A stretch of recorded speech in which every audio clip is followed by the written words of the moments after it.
기후변화로부터 나도 지키고 가족도 지키는 부자 아빠 살아남는 아빠.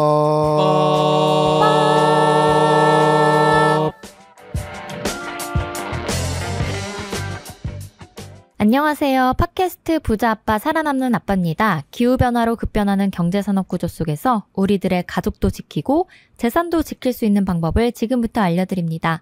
안녕하세요. 저스틴쌤. 네, 안녕하세요. 다경쌤. 네, 오늘은 저와 저스틴쌤 둘이서 진행을 하게 되었는데요. 네. 다울쌤이 몸이 조금 안 좋으셔가지고 또 네. 저희 둘이 진행을 하게 됐죠. 네, 그렇습니다. 다울쌤의 빠른 쾌유를 이 방송을 통해서도 기원하겠습니다. 지금 이 방송을 들으실 때쯤 되면 컨디션을 회복하시겠죠? 네, 얼른 빨리 캡처하셔서 또 다음 컨텐츠 우리 같이 함께 녹음했으면 좋겠고요. 또 네. 우리 지난번 아파트 난방비 열 에너지 했었잖아요. 네, 맞습니다. 그거에 달린 댓글이 있었죠?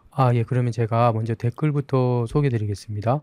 휴 윌리엄 2122님 유튜브에 댓글을 남겨주셨는데요. 박 기자, 박김의 불쏘시개 사람들 변화 불러 예, 많아지길 바라며 세상을 바꾸는 그린피스 같은 세상 바꿈 봄을 만들 일꾼들이 많아지길 빕니다. 오. 아직 싹을 틔우고 자랐지만 꽃이 쉽사리 맺히질 않네요. 잘 듣고 갑니다. 네, 꽃이 쉽사리 맺히는 게 또 쉽지가 않네요. 네, 이렇게 또 그렇습니다. 저희의 노력과 이런 이런 정책들이 있어야 또 그런 것들이 변화할 텐데 이런 것들에 우리 국민들이 함께 동참해 주셨으면 좋겠고요. 네. 또 제가 오늘 홍보할 게 한 가지 있습니다. 네. 저희 그린피스에서 지금 자원봉사자를 모집하고 있어요. 그린워싱 감시단이라는 그 프로그램에서 모집을 하고 있는 건데요. 사실 이 친환경인 척 의장하는 기업들이 참 많잖아요. 저희가 맞아요. 많이 얘기도 했었고 이제 그런 기업들을 찾아내는 겁니다. 그래서 인스타그램 앱에 접속해서 기업들이 올린 이런 그린워싱을 하는 게시물을 확인해서 이렇게 의심되는 친환경이 아닌 것 같은데 친환경이다 얘기하는 게시물들을 캡처해서 이 캡처를 기록하는 자원봉사자를 모집하고 있는데요. 자원봉사 시간을 또 많이 준다고 해요. 참여한 분께 자원봉사 시간 25시간을 부여한다고 합니다. 지금 자원봉사 시간 급하신 분들 꼭 우리 그린워싱 감시단에 참여하셔서 자원봉사 시간도 받아가시고 또 이렇게 의미 있는 그린워싱 기업 찾아내는 활동에도 참여해 주시기 바랍니다. 자원봉사 시간도 받고 네. 의미 있는 일도 하고 그쵸. 일석이조죠. 일석이조네요. 네, 함께 진행되는 교육도 있으니까 함께 참석 부탁드리고 네, 고등학생 이상이시면 누구나 참여하실 수 있으니까요. 네, 신청해 주시기 바랍니다. 네, 그리고 광고 듣고 메인 소식 전해드리도록 하겠습니다. 안녕? 난 생물다양성 캠페이너 최태영. 이제부터 내가 벌이 사라지면 먹기 어려워지는 것들을 얘기해볼게. 수박, 호박, 배추, 배, 사과, 키위, 딸기, 당근, 오이, 망고, 양파, 멜론, 체리, 레몬, 가지, 라임, 아보카도, 애플파이, 과일, 빙수, 블루베리, 고기, 우유, 크림커피, 화채, 아몬드까지? 이거보다도 더 많다고? 꿀벌을 살리고 싶지? 그린피스와 함께 정부의 꿀벌을 지켜달라고 요구해줘. 네, 오늘 또 저스틴쌤이 오전에 또 아주 중대한 일을 하고 오셨잖아요. 제가 중대한 일을 하고 네, 왔나요? 어떤 일을 하고 오셨죠? 오늘 탄소중립 녹색성장 기본계획이라고 네. 하는 계획, 신문을 자주 보시는 분들은 보셨을 텐데요. 우리 윤석열 정부가 법적으로 네. 탄소중립 계획을 짜도록 되어 있어요. 그 안을 얼마 전에 발표를 했거든요. 그런데 이 안이 기후위기를 막기 위해서는 너무나 부족하고 오히려 산업계의 민원 해결 보고서다. 이런 평가를 받고 있습니다. 그래서 오늘은 정의당에서 이 장혜영 의원하고 정의당에서 계획과 관련해서 이제 토론회를 개최를 했는데요. 네. 거기에 패널로 참석해서 산업 부분 그리고 전환 부분에 대해서 제가 좀 분석한 내용들을 공유를 하고 왔습니다. 네. 또 우리 전문가 저스틴 쌤께서 토론회에서 아주 중요한 역할을 해주시고 왔는데요. 그래서 그런지 좀 텐션이 지금 약간 떨어져 계시긴 한데 오늘 또 힘내서 부자 아빠 사람 아빠 녹음 네. 맞춰주시기 바라고. 네. 그래서 저희가 오늘 이야기할 주제가 바로 이 탄기본 탄소 중립 기본 계획이죠. 맞습니다. 네, 3월 21일 윤석열 정부가 제1차 탄소 중립 기본 계획을 발표했는데요. 그래서 오늘은 이 탄기본에 대해서 저희가 좀 깊게 이야기를 나눠보려고 합니다. 이게 좀 요즘 이슈기도 하고 많은 사람들이 이제 또 정부에 많이 관심을 갖고 이런 주제에 관심을 갖고 있는데 우선 저희가 탄소 중립이 뭔지에 대해서 좀 알아야 될 것 같아요. 네, 저스틴 쌤이 한번 설명해 주시겠어요? 네, 탄소 중립은 요즘에 이제 뭐 시사상식으로 네. 많은 분들이 좀 많이 알고는 계실 거예요. 네. 그런데 알고 계신 영역에서 조금 더 심화학습으로 제가 들어가 보겠습니다. 그러니까 이제 쉽게 얘기를 하면 탄소 중립은 최대한 탄소 배출을 줄여서 네.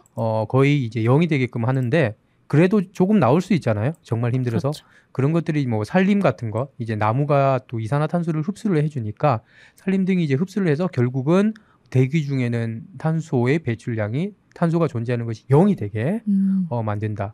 그래서 이제 탄소 배출이 이제 거의 0이 되는 그런 이제 상황을 이제 탄소 중립이라고 얘기를 하고 있고요. 이게 탄소 중립 녹색 성장 기본법이 있어요, 우리나라에. 네. 이 법에도 탄소 중립과 관련해서 정의가 있습니다. 그 정의를 보면 2조 3항에 보면요. 네.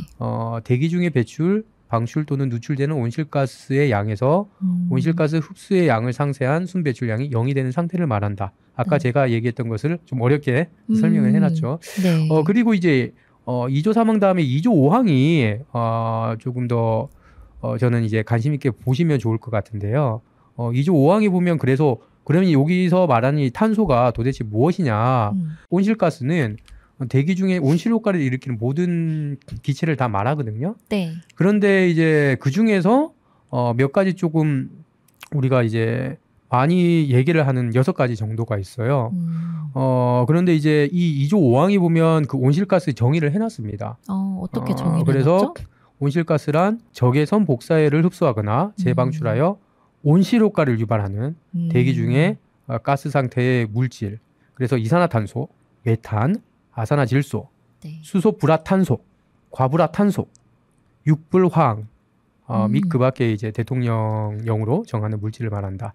그러니까 사실 이제 탄소와 온실가스는 사실 엄밀하게는 똑같은 게 아닌데 우리 네. 법에서는 탄소는 온실가스 이렇게 정해 놓은 거고 네. 그 온실가스에는 탄소뿐만 아니라 뭐 질소도 이제 함께 포함이 되어 있는 거죠. 주요한 온실가스는 다 탄소로 이제 우리나라 법에는 정해져 있고 그래서 탄소 중립이라고 하는 것은 온실가스 중립.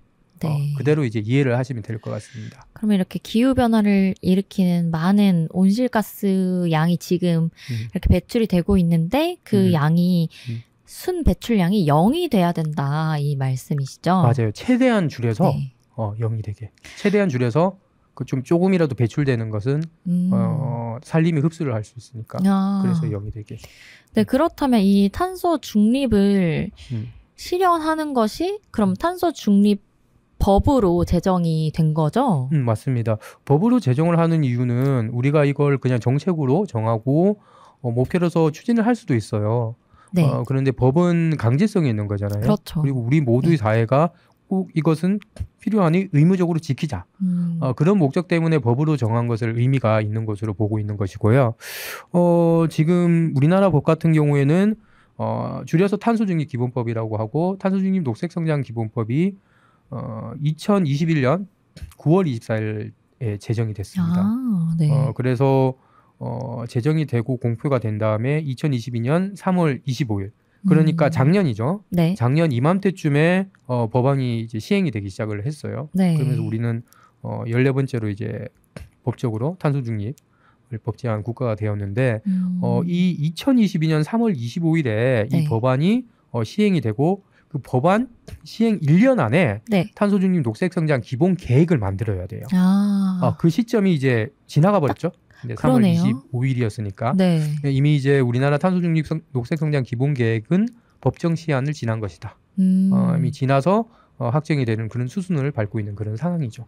이 법이 완료가 되고 나면 1년 후에는 광역 자치단체에 또 탄소 중립 기본 계획이 수립이 되는 거고 네. 그 다음에 또 1년 후에는 기초자치단체에 또 탄소중립 기본계획이 수립이 되는 거거든요. 네. 그러니까 이 계획이 우리나라 전체에 가장 중요한 나침판이 되는 것과 동시에 네. 또 광역자치단체, 지방자치, 기초자치단체. 네. 그러니까 여러분 우리가 사는 모든 지역에서 네. 다 이 법의 영향을 안 받을 수가 없는 아주 중요한 법이 되는 거죠. 그러네요. 이게 사실 정말로 뭐 권유로만 해서는 배출량이 줄기가 쉽지 않으니까 또 법을 제정을 해야 하는데 그래서 법을 이제 제정을 해서 시행한 지 이제 1년 안에 또 이제 나와야 된다라고 말씀을 하셨던 거죠. 네네네. 네. 그렇죠. 어쨌든 지금 법정 시한은 넘겼기 때문에 좀 잘못된 부분들이 많이 있어요. 그 부분들을 최대한 수정을 해서 제대로 된 좀 탄소중립 녹색성장 기본계획이 나와야 되지 않을까 이런 생각을 요즘에 많이 하고 있습니다. 근데 그럼 3월 21일 날 발표한 거는 나온 게 아닌 건가요?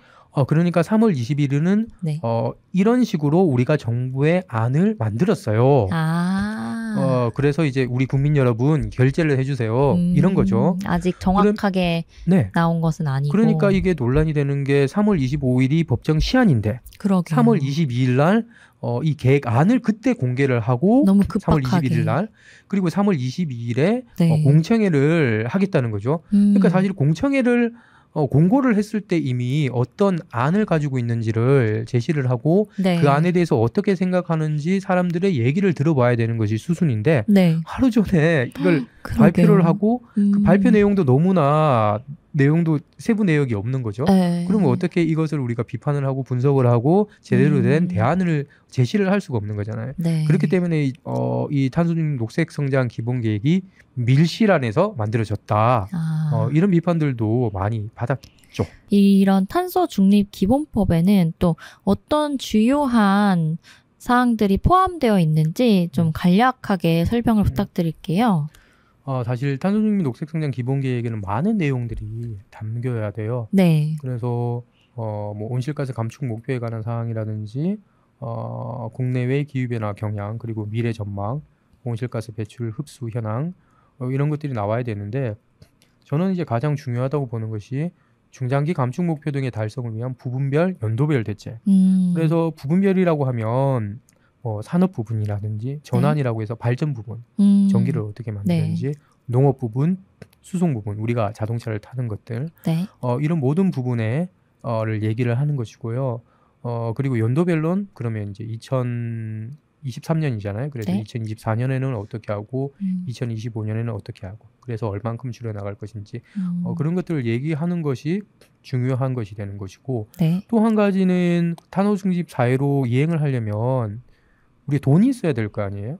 그렇죠. 얼마나 이 돈을 써야 되고 이 돈은 또 어떻게 마련을 할 것인지 이에 관한 내용들 또 이제 탄소중립 기본법 시행령을 보면 이 감축 대책에 대한 경제적인 효과 이 탄소중립을 이루면서 우리가 물론 돈을 쓰게 되지만 네.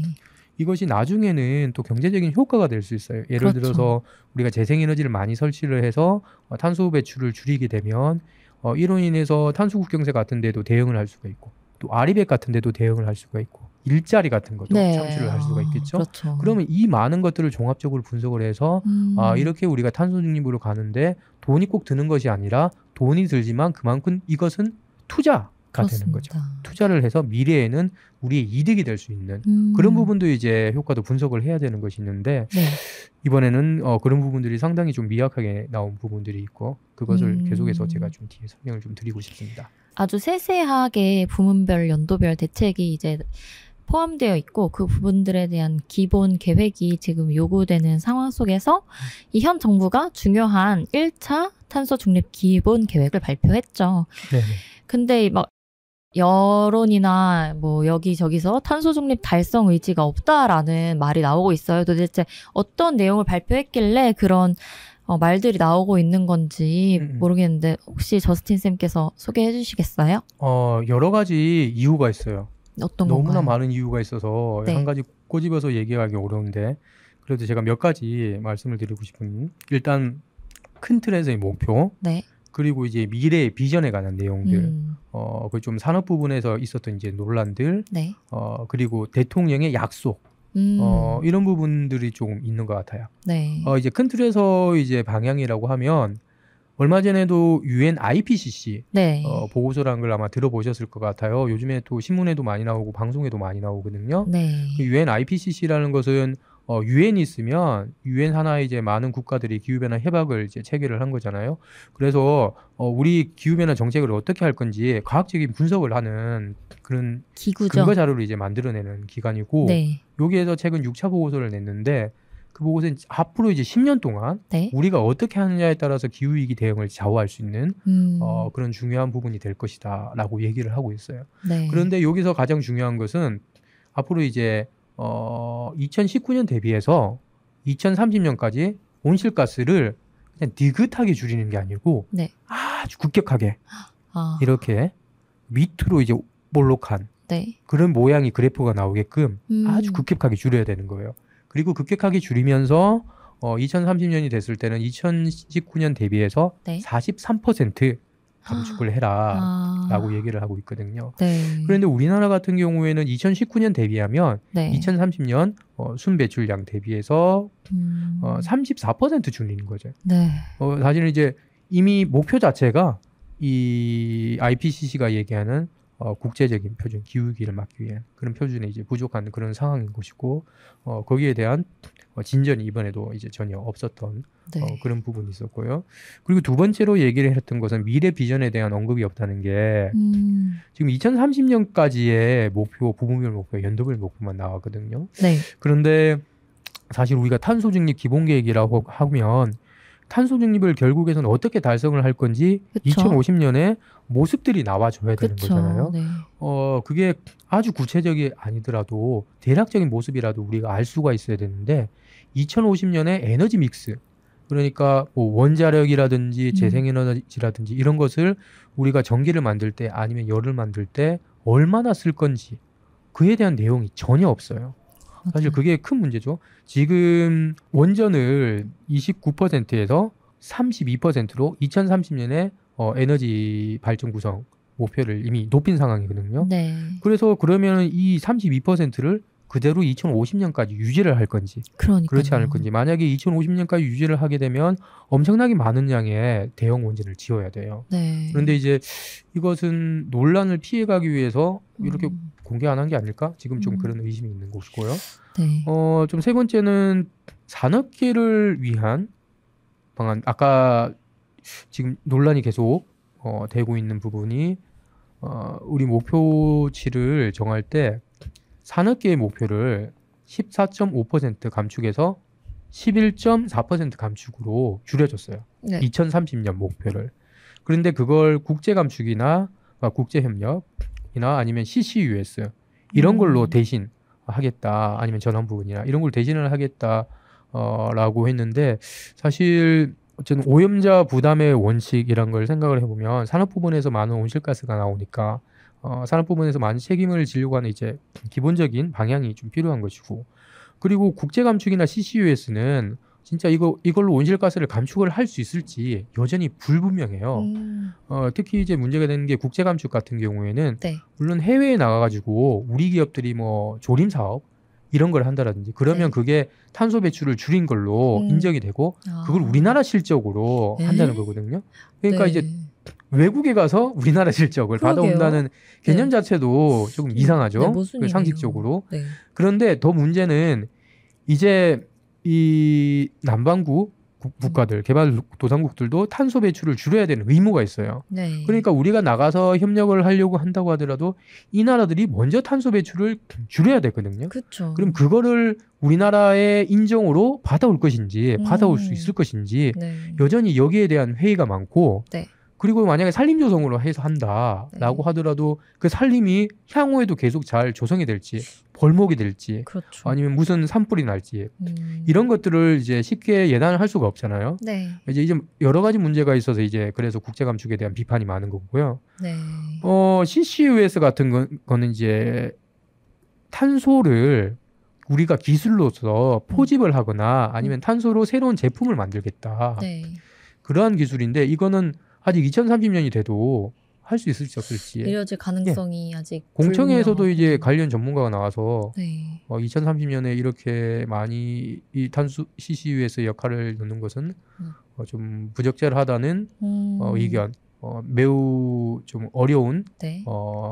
것이다라는 의견을 내기도 했었고, 그나마 뭐 전환 부분으로 전환을 한 것은 앞으로 이걸 좀 재생에너지로 확대를 해야 될 텐데, 일단 국제 감축 그리고 CCUS로 이제 된 부분들이 많이 이제 논란이 됐고요. 네. 마지막은 좀 정말 제가 제일 안타깝게 생각을 하는 건데, 네. 대통령이 윤석열 대통령이 되기 전에 2035년에는 내연기관 등록을 중단하겠다라고 했어요. 그래서 네. 그거를 공약으로 냈거든요. 그런데 탄소중립 녹색성장 기본계획 그 내용이 빠졌어요. 이게 저는 제일 중요하다고 생각해요. 네. 이 탄소중립을 우리가 이루려면 네. 선진국 같은 이제 우리 북반구 국가라고 얘기를 하는데 그린피스는 이런 국가에서는 2030년까지는 석탄 발전소가 퇴출이 돼야 되고 그리고 2035년에는 내연기관이 퇴출이 돼야 된다라고 IEA 국제에너지기구에서 얘기를 하고 있어요. 권고를 하고 있는 것인데 그렇게 이제 중요한 이제 하나의 이제 포인트가 되죠. 그 포인트가 되는 그런 부분이 소리 소문 없이 사라지고 있는 그런 상황입니다. 이것은 국민들과 약속을 했던 부분이잖아요. 네. 그런데 그 부분을 이렇게 아무런 설명 없이 이렇게 네. 소리 소문 없이 없애버리고. 네. 정말 이래도 되나? 저는 이게 정말 심각한 문제라고 생각을 합니다. 네, 저스틴 쌤께서 이렇게 또 이번에 나온 탄소중립 기본 계획의 문제점에 대해서 좀 많이 말씀을 해주셨는데요. 우선 IPCC에서 말한 그런 급격한 감축량보다도 못한 그런 목표가 일단 설정이 되어 있었고, 또 이렇게 장기적으로 2050년까지의 모습이 나와야 하는데 우리나라에선 2030년까지만의 계획을 보여준 데다 그것조차 자세히 나와 있지 않았고, 맞아요. 네, 또 이 산업계를 위한 배출권 거래제를 어떻게 할 것인가에 대해서도 아주 불확실한 기술을 대안으로 내놓고 있다는 이런 문제점들이 많이 말씀해 주셨는데요. 그 산업계의 이 부분별로의 변화를 말씀을 하셨는데 이것들이 뭐 어떻게 변화를 했나요? 조금 전에 네. 그 말씀을 드린 것처럼 이제 14.5%에서 11%로 네. 산업 부분의 감축 의무를 줄여준 게 된 거잖아요. 그래서 네. 800만 톤 정도가 다른 부분으로 이제 넘어가게 된 거고, 그 중에 이제 400만 톤 정도는 전환 부분, 그러니까 이제 발전 부분에서 이제 책임을 져야 되는 그런 상황이 됐고, 나머지는 아까 얘기했던 이제 국제 감축이나 CCUS 이걸로 이제 감축을 하겠다라는 이제 계획을 세우게 된 거죠. 그래서 제가 조금 전에 얘기한 것처럼 이제 CCUS나 국제 감축이 불확실하기 때문에 네. 더욱더 많은 이제 논란이 됐던 것 같고요. 그리고 저는 이번에 그 산업 부분에서 감축 부담을 덜어준 것, 네. 그걸 보면서 또 한 가지 문제점을 조금 생각을 해봤어요. 어떤 것이 있나요? 그게 뭐냐면 지금 산업 부분에서 이제 감축 부담을 줄여주게 되는 이유가 네. 바이오 납사라는 거거든요. 바이오 납사라는 게 문제가 되는데 이게 뭐냐면 우리 지금 산업 부분은 철강, 네. 철을 만드는, 그 다음에 석유화학, 이 분야에서 첫 번째, 두 번째로 온실가스 배출을 많이 해요. 그런데 네. 지금 문제가 된 게 석유화학 부분이거든요. 그렇죠. 네. 석유화학에서 나프타라는 게 혹시 들어보셨어요? 나프타. 나프타요? 예, 그 플라스틱 만드는 재료 아닌가요? 맞아요. 그러니까 이 나프타로 플라스틱을 만드는 거잖아요. 이 나프타를 분해하면서 플라스틱의 이제 재료를 만들고 그 과정에서 엄청나게 많은 온실가스가 나오게 되는 거예요. 네. 그런데 이 나프타를 줄이는 것, 그 전에 이제 탄소중립 시나리오는 네. 바이오 연료, 흔히 뭐 옥수수, 뭐 이런 것들, 이런 걸로 대체를 해서 가겠다라는 네. 건데, 사실 그 출발점부터 저는 문제가 있었다고 보는 거죠. 지금 플라스틱의 수요가 네. 전 세계 수요가 계속 늘어가요. 그렇죠. 배달 생산이. 용기, 뭐 매번 일회용 커피잔 네. 이런 거 매일매일 쓰잖아요. 네. 그렇게 늘어나는데 이 바이오 나프타는 그만큼 이제 공급을 할 수가 없거든요. 그리고 또 한 가지 문제는 계속 이제 플라스틱 캠페인에서 얘기를 많이 하는데 바이오 플라스틱이라는 것도 결국 일정한 조건에서 높은 열에서만 이제 분해가 되기 때문에 네. 이게 아주 올바른 방향이 아니라고 계속해서 문제 제기를 하고 있는 거잖아요. 네, 맞죠. 결국의 해결책은 이 플라스틱 생산을 우리가 줄여야 하는 것인데 이에 대한 고민, 이 산업 구조에 대한 고민 자체는 없이 지금 그대로 이제 산업 구조를 계속 유지를 하려는 그러는데 그러면 원료를 그 대신 이제 여태까지 나프타를 쓰던 것을 바이오 나프타로 바꿔서 해보겠다. 사실 이 방향 자체가 잘못됐던 것이죠. 그리고 우리 탄소중립 녹색성장 기본에선 기본 계획을 보면 이러한 이 산업 구조를 뭔가를 바꾸려고 하는 우리가 무한하게 이제 지구의 자원을 사용을 하려고 하는 이 방향을 바꾸려고 하는 그런 아이디어들이 제대로 안 나와 있어요. 산업 부분에서. 사실 그렇기 때문에 저는 첫 출발부터 뭐 전임 정부가 그렇게 만들었겠지만 그 첫 출발부터 잘못됐고 그 문제점이 이번에 탄소중립 녹색성장 기본계획이 있을 때 나왔는데 그것을 이제 근본적으로 바꾸려는 해결을 안 하고 그냥 산업계의 부담만 들어주려는 그러한 방향으로 갔고 결국 이것은 저는 이번에 석유화학 분야에서만 이슈가 터져 나왔지만 다른 분야에서도 많은 이슈가 비슷한 이슈가 터져 나올 수 있다라고 생각이 들어요. 계속해서 이제 반도체 같은 것도 이제 증설을 하게 되고 다른 산업들도 이제 뭐 스틸이라고 그냥 철강도 증설을 하게 되고 만약에 그렇게 해서 산업 규모를 막 계속 키운다. 그러면 이걸 계속해서 우리가 재생에너지를 무한정 공급을 할 수가 없는 상황이겠죠. 결국 그러면 우리가 자원을 무한정 사용을 해서 나아가는 시스템이 아니라 순환이 될 수 있는 시스템, 최대한 자원을 절약을 하는 그런 시스템으로 가도록 하는 근본적인 이제 시스템 변화가 필요하다. 그런 것을 난 이번에 산업 부분 그걸 분석을 해보면서 좀 많이 느끼게 된 것입니다. 네, 근본적으로 이제 재사용 이런 것들을 이제 실시해야 하는 시기임에도 불구하고 그런 것들에 중점을 하기보다는 같은 플라스틱 만드는 재료 바이오 납사라는 거를 이제 사용한다는 좀 별로 해결이 되지 않는 해결책을 내놓은 거네요. 그렇죠? 그렇죠. 네, 또 이번에 정부가 온실가스 감축을 위해서 원전과 재생에너지 비중을 높이겠다고 이제 발표를 했어요.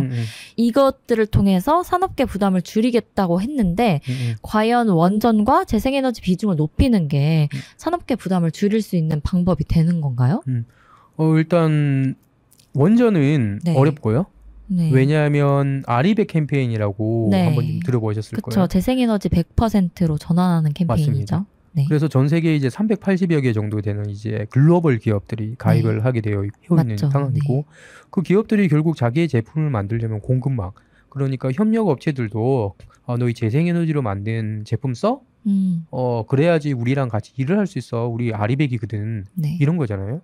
그러니까 많은 이제 기업들이 아리백에 가입을 했든 안 했든 재생에너지를 찾는 수요가 계속해서 이제 늘 수밖에 없는 거예요.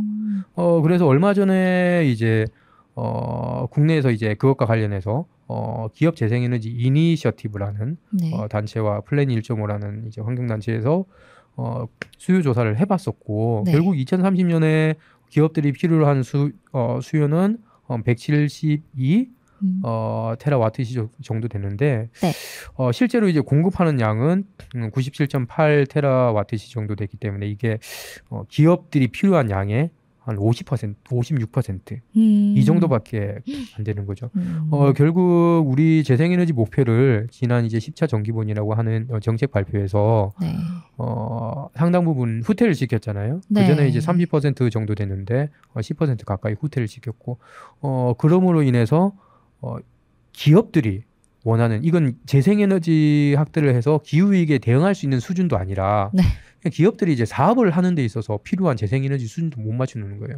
그러면 여태까지 윤석열 정부가 항상 뭐 사업하기 좋은 나라, 기업하기 좋은 나라 이렇게 레토릭의 관성처럼 얘기를 해왔는데 사실 그것도 이제 못 해주는 거죠. 그러네요. 그럼 얼마나 이 정부가 원전을 확대하기 위해서 재생에너지를 좀 홀대를 하는 것인지 이에 대해서 좀 실망감이 있고요. 사실 뭐 이런 얘기를 해요.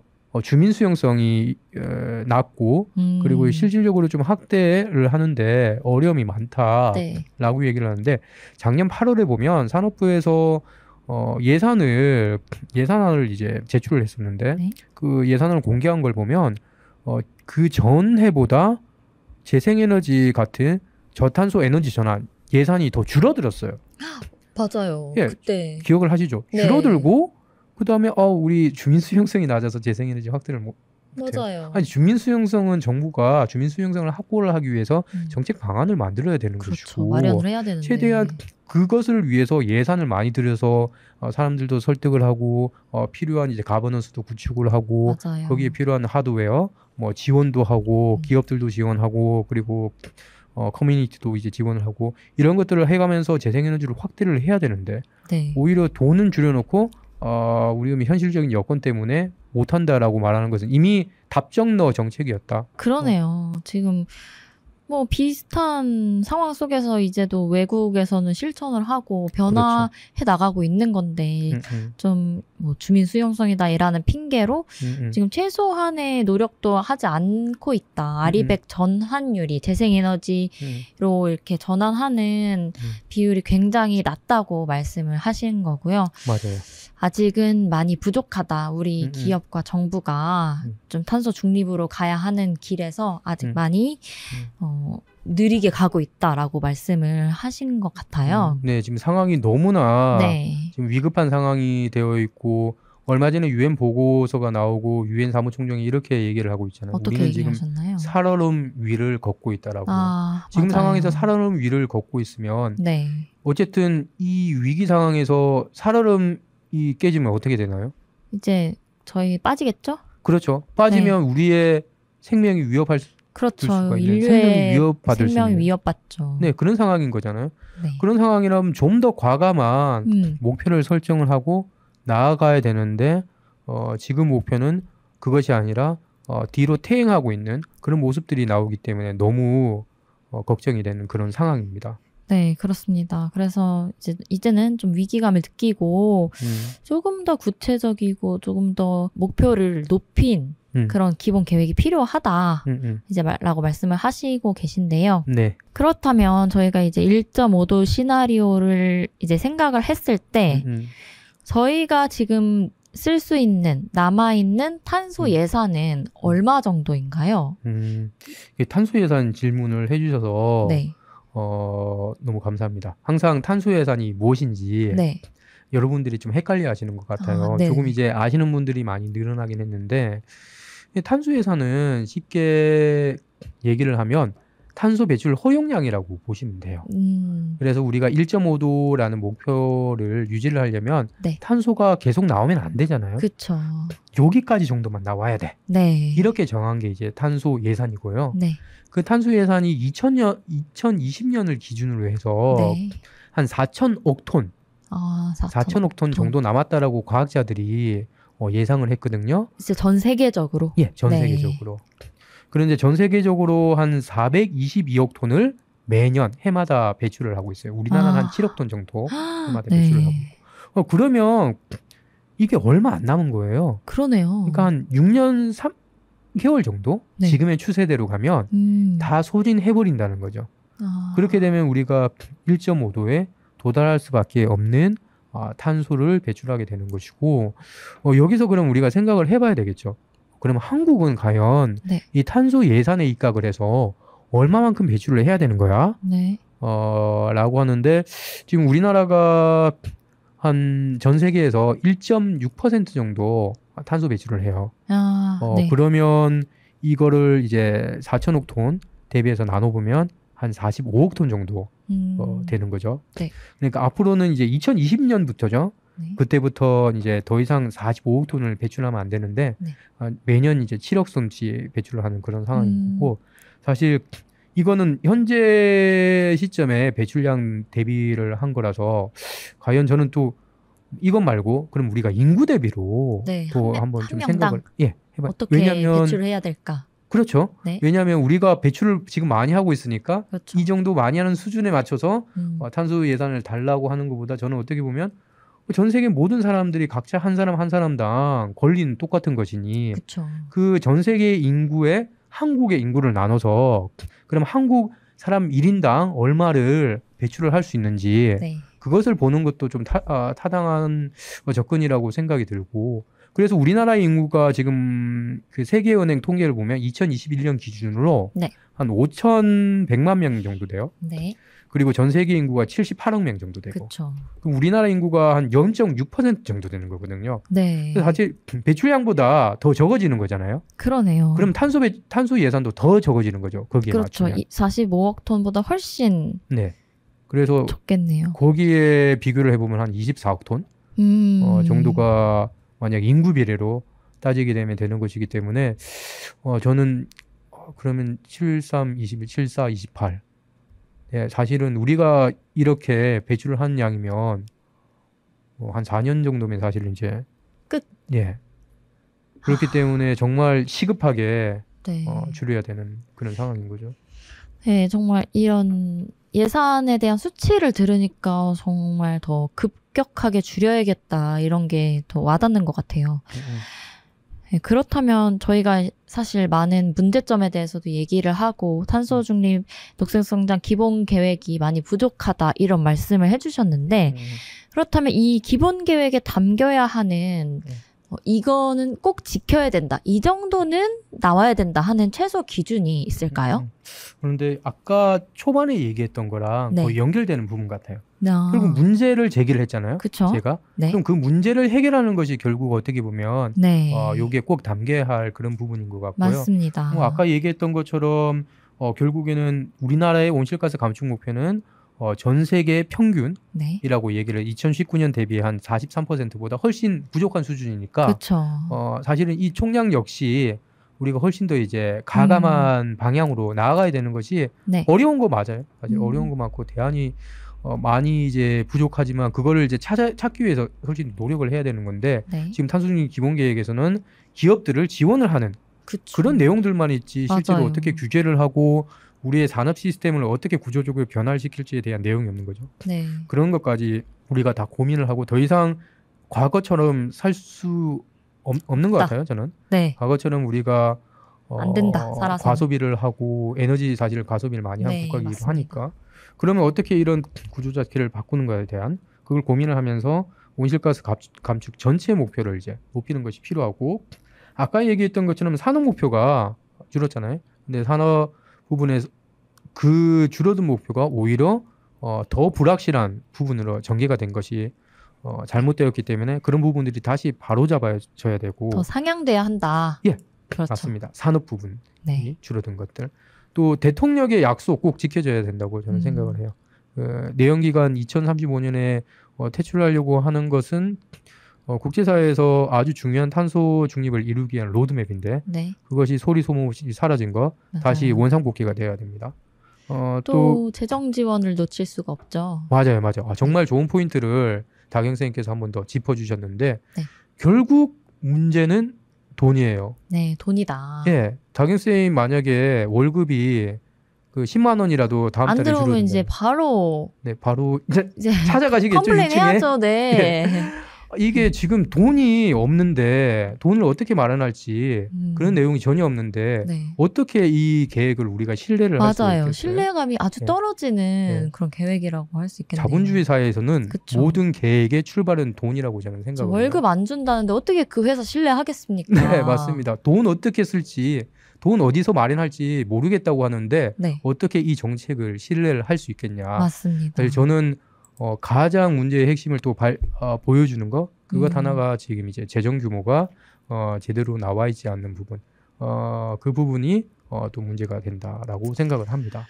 네, 오늘 이렇게 많은 문제들에 대해서 또 얘기를 해주시고 저희가 어떻게 가야 될지에 대해서도 또 어느 목표를 지향해야 될지에 대해서도 말씀을 해주셨는데 네. 그렇다면 저희가 이런 문제들을 어떻게 앞으로 해결을 해 나가야 될까요, 저스틴 쌤? 저는 일단 정부가 지금까지 잘못을 했잖아요. 네, 잘못을 했고 그것을 인정을 하고 시민사회 그리고 국회에서 얘기를 하는 제안들 목소리를 과감하게 수용을 해야 한다고 생각을 합니다. 맞습니다. 지금 계속 진행되고 있는 사항들을 보면 산업계의 입장만을 좀 대변하려고 하는 네. 그런 모습들이 너무나 눈에 많이 띄어요. 이 산업 이 탄소 중립 녹색 성장 기본 계획의 안을 네. 공개하기 전에 네. 사실 산업계하고 먼저 공청회를 했대요. 공청회 소통을 정말요? 했습니다. 간담회를 진행을 하고 이 안들이 나오게 된 거죠. 뭔가 소통을 시민사회나 뭐 국회라든지 국민이라든지 네. 미래 세대와 소통을 하려고 하는 노력들을 안 보여줬는데 지금이라도 얼마 전에 이제 청년단체하고 이제 토론도 진행을 하시던데 네. 토론을 그냥 요식행위로만 하는 것이 아니라 네. 실제로 여기에서 나온 중요한 사안들을 꼭 이제 정책에 반영을 해야 한다. 네. 라고 생각이 됩니다. 그래서 그러한 많은 시민사회의 의견 그리고 국회의 의견들이 기본계획에 반영이 되고 수정이 돼야 된다고 생각이 들고요. 네. 만약에 혹시라도 이 정부에서 탄소중립 녹색성장 기본계획 안을 그대로 밀어붙인다. 네. 정말 그렇게 있어서는 안 되지만 그렇죠. 거기에 대해서는 국민들도 이제 항의를 하고 우리들도 항의를 해야 되겠고 그리고 그 다음 단계로는 만약에 그렇다면 이렇게 잘못 흘러가는 역행하는 세태를 어떻게 중단시키고 바꿀 수 있을 것인지에 대한 대책이 좀 필요할 것 같아요. 네.